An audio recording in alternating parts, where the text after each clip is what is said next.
Hello everyone, welcome to the channel. Got a short little message for you here.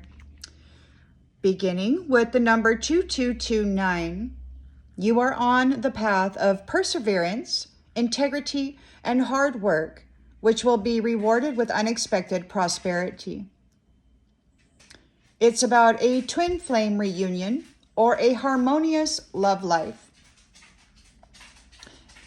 Encouragement to trust that everything is working out according to plan.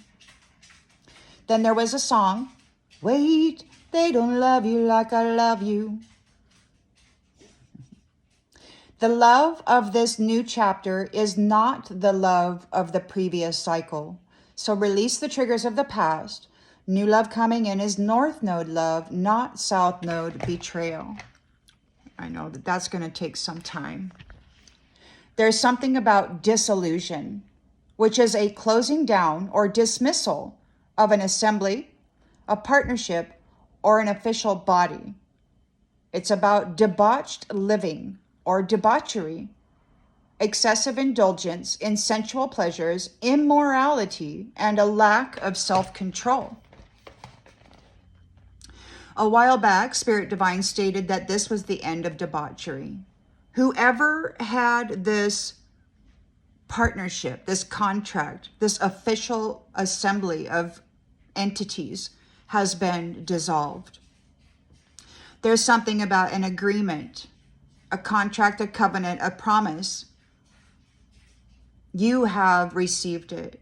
As the son and daughter of the Most High, I believe that the Homo sapiens has received a new covenant. Those who had it in the past have lost it. It has been dissolved. They're very upset. They aren't able to live with it. The next message is number 4404, which is about stability, hard work, discipline, again, just as the previous number 2229. Building strong foundations with dedication, patience, persistence, divine guidance, spiritual potential. These are new beginnings and transitions. 150 ... someone said. There's talk of someone who overspends or has overspent. A younger adult male said, F you. So these ones aren't happy. They're discussing this debt and this habitual pattern. It seems as though there are many of these entities out there who have been operating in this assembly, burying themselves in debauchery and immorality. They have had an endless line of credit. They've been spending far too much money with their excessive indulgences.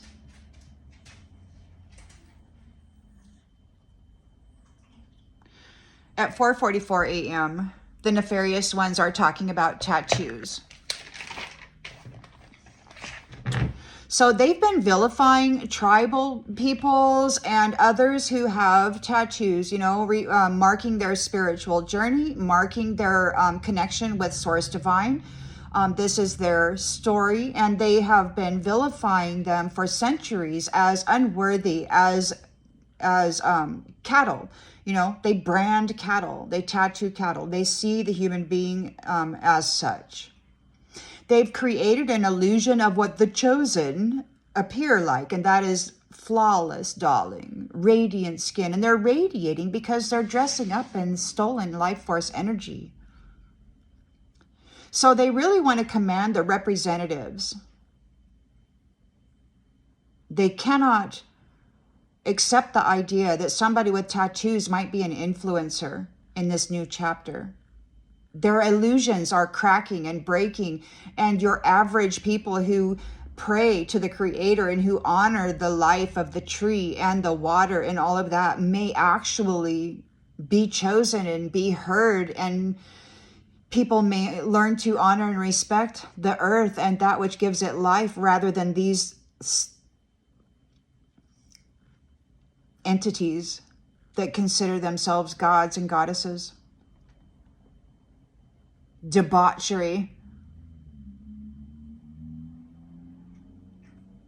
So they're talking about feeding this representative or these to their black hole soul system. They need to unalive them, stick them there, trap their energy and their gifts. They do not think that the luminaries with tattoos who have overcome every challenge that these ones were able to place before them should be permitted the position of influencer. They don't believe that they should be able to share their remedies and what got them through these challenges with the average populace. They don't want this to happen. They don't want the community to be uplifted and empowered by the things that these people did to overcome this brutal conflict. They see themselves as perfect, but they can no longer feel. They have genetically modified empathy right out of themselves. They're overindulgent. They've put this country alone, into trillions of dollars worth of debt. This did not come from the working man. This debt came from these ones who have unlimited credit. They can spend however much they want. They feel that having tattoos are far worse than selling people for their energy, for their endorphins, their bodily fluids. You know, they have delusions of grandeur. They feel that they should be able to harvest the life force essence out of a Homo sapiens because they are gods and they need the sustenance to prolong their own life. They have the right. They're the chosen ones. Well, that contract has been dissolved. They don't even believe that people with tattoos are proper sacrifices. They're not pure. They're not innocent. They're not without blemish. So their black hole soul won't give them as much whatever it is they need. But they do need to harness the energy and the gifts. The curator said, she's got the energy. So it's like they're targeting a representative with tattoos who isn't what they need, but she's got the energy that can empower them and give them back their perceived authority. He thinks he owns the energy. He thinks he owns the gifts. He is a constant threat to the soul of the community and everyone's life force essence. He's a needless feeder. He's targeting this spiritual or otherwise multi-billionaire or one who is destined to become one. There's something about Nazis. And honestly, I think this curator and his buddies are Nazis. They have genetically modified themselves in this. They did some really weird genetic experimentations when they had those that they had called chosen in the concentration camps and other things. There was a lot of chemical alterations and war against the bloodline of a specific tribe, and they tried to hijack it, mutate it, and then claim it as their own creation, and then be that. And I'm thinking that it's these Nazis, whatever. This isn't the first time that it has come about. Nazis use the nanotechnology, as far as I know, to command the psyche of the collective consciousness. False telepathy. This representative here who has tattoos has natural and organic connections with the Most High Divine. They had severed this connection, but this person rose up through the muck and became connected once more. The bridge was mended. This person has been folded into a new family. Whatever contracts this curator had with this person's energy and gifts has been dissolved. Whatever contract they had with the Most High Divine has been dissolved. So they're talking about raising prices. And again, they're talking about this very much needed sacrifice. She has to be innocent, the curator says. Their savior of their particular prophecy apparently didn't know where to land. They're still trying to make this prophecy happen, but they're watching the other prophecy play out. They want to desperately stop it. These are vampiric masculines who target the feminine and her creative, source-connected, organically source-connected intellectual property. They like to claim that consciousness, and then they like to attach it to their choice of a doppelganger and then have that doppelganger act as this person. That's what happened last time. There was a lot of doppelgangering going on. Everybody was dressing up in this person's energy, pretending that they were them, doing all kinds of nasty, foul crap. They want to command the influence of this mother figure in all of her aspects in this realm.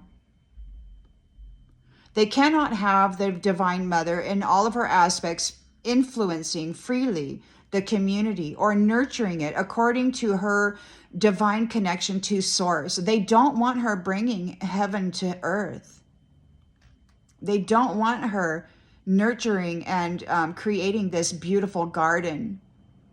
Hearts beating, loving each other, compatible, making certain that every neighbor that they have within their community is doing well, because in a bartering system, which is what we're returning to, your livelihood depends on the well-being of everyone in the community, right? They do not want this divine feminine to create a legacy, but that's exactly what's going on here. They need to stop her. It's difficult to replace her because of the tattoos. They don't feel that she is a proper influencer because no, everybody's going to run out and get tattoos. Well, bullpucky. Not everybody wants them. And this person that they're talking about may not have wanted them either until spiritual warfare slapped them up against the head and they started getting downloads. So they had this person trapped, but God freed her. The Most High God freed her, and she is moving on behalf of the Most High. So these nefarious vampiric masculines are moving on the daughter of the divine. Many daughters of the divine. They despise the fact that people are listening to what the mother figure has to say in this world. So they're scrambling. They're in chaos.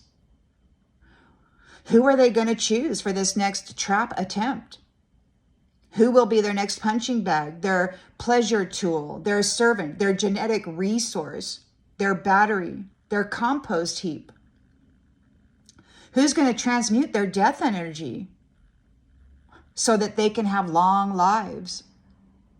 They need a mother figure. They need to dress up their choice, their chosen one, in the essence and the gifts of this one.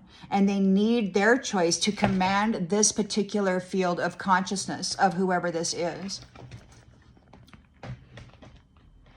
Nasty, worthless, needy children in a man body, giving their idea of authority to whoever will do their bidding. There's something about the courts and personality. It's like these people are being charged with impersonation. They've been impersonating the original organic Homo sapiens who possessed the gifts. They stole them and impersonated them and then ran their reputation into the freaking ground. Can't live with that, one of these masculines said. They can't live with this person being an influencer, telling their story, having tattoos, allowing freedom of thought and expression, that has been linked to Source Divine, to sing their own soul song, to grow, recognize and grow the seeds that the Most High God planted within their own vessel, their own soul. They can't have these ones growing their internal gardens and sharing it within the community and uplifting everybody, improving the lives of everybody because of their own specific, unique piece of the puzzle that is necessary to build heaven on earth. They despise the idea of it. They refuse to acknowledge or allow this tattooed influencer to claim their rightful position and status. They want to continue the false facade, the illusion of perfection. These are the most vile impersonators ever. They dress up in the energy of the true. They come out glowing because they've just harvested this powerful energy. And then they go back into the shadow and harvest it some more, or pollute it some more, or do their nasty work. They do whatever they do. They trap a powerful energy source, and then they spend their entire life manipulating it. letting the energy build up, and then smashing their heart with the utter betrayal, shattering their heart. They love doing that, and they've done that to many of you. Your lifetime experience were nothing more than a freaking game for somebody who is harvesting your energy and living as you. They're discussing assets. They're really upset because this person, this representative, tattooed representative, daughter of the divine, is apparently going to have a life of luxury, a multi-billionaire status. And then there's something about an offenders list. So whoever this person is, they've been suffering a long time, for centuries, I believe. And the Akashic Record has recorded every single one of those experiences, and everyone who was involved, and the Most High Divine knows. So did the higher courts. So there's an offenders list. The curator is telling somebody that he is the savior. And there's only one problem, that he needs to trap this powerful woman, her energy and her gifts, in order to be effective at anything. He steals the life force essence of the sleeper and others trapped, and then he sells that energy. He was asked, why did you do it? And he says, because energy equals life, and life equals,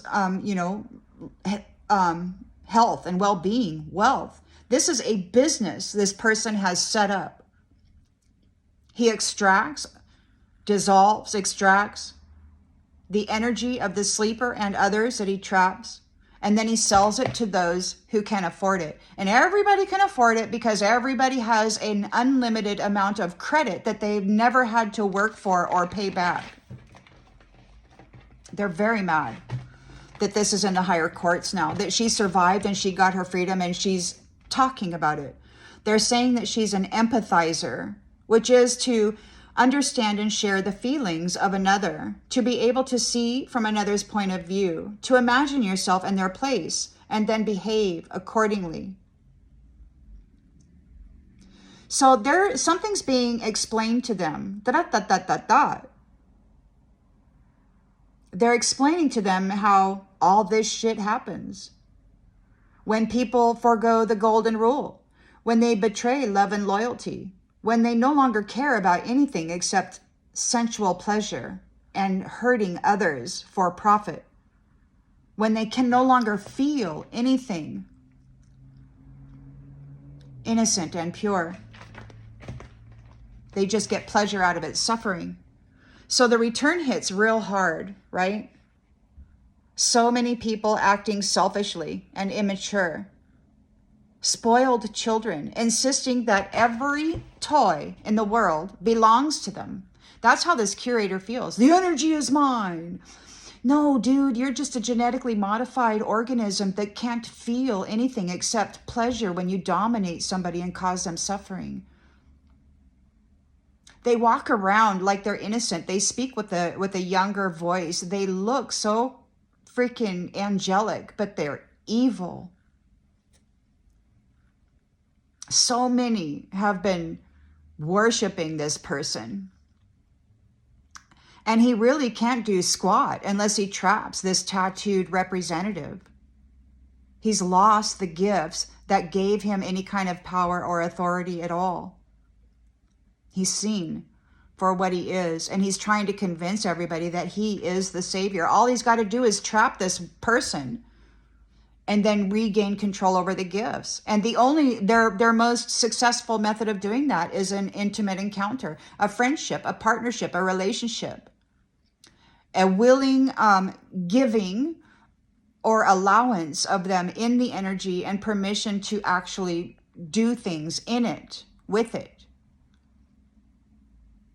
People know what these ones are all about now. They know about these sexual encounters. They know that celibacy pays off. And so does getting to know yourself in solitude. This is a message I have for you, and I'll see you on the next one, everybody. Bye.